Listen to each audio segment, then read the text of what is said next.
For the E major open chord, we're going to use all the strings, 6, 5, 4, 3, 2, 1. And for the fingers, we're going to use our first, second, third fingers, okay? For the shape of the E major open chord, we use our first finger to fret the third string's first fret, and then we're going to check it first before we move forward, okay? Check that third finger, check that third string, like that, to make sure that you're fretting it correctly and it resonates clearly, okay? Now also check the second and first string because it's part of the chord, 0 frets, okay? There. So we're gonna check 3 strings, the third, second, and first, like that, okay?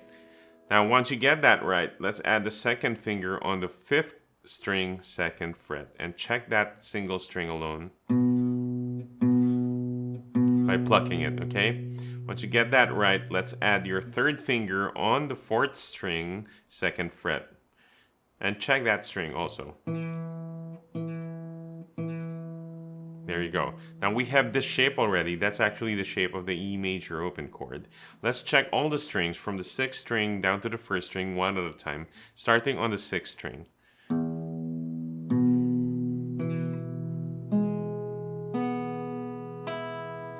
Like that. So it should sound that way.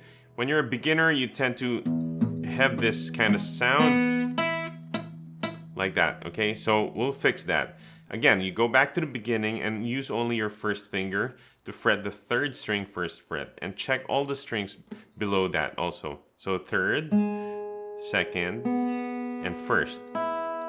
Okay, so try to remember your thumb is behind the neck also to help you with fretting it, more pressure, okay? With more pressure. So here, once you get that right, okay, maintain it, but don't press it too hard, okay? When you're not playing it, don't maintain the pressure. Let it loose, okay? Just when you get, as long as when you get back, you have the same pressure and the position, okay? Now let's add the 2nd finger now on the 4th, on the 5th string, 2nd fret, and then check the notes before that, the 3rd string, 2nd, and 1st. Let's do that again. 5th string, 3rd string, 2nd, and then the 1st. Okay, so we know everything is clear now. All you have to do is add your 3rd finger on the 4th string, 2nd fret, and check that also, okay? So if you did that correctly, it will sound like this. There. And now add the 6th string when you pluck it.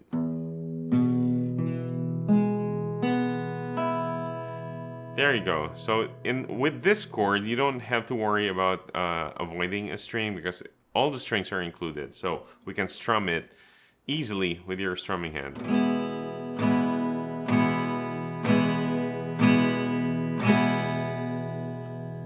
There you go. So keep on practicing that. Try practicing that under a minute every day. And just keep on working on it. Maybe in a few days, maybe in a week's time, you'll be able to play it perfectly already. Just keep on doing it every day, okay? So good luck with that, and I'll see you in the next lesson.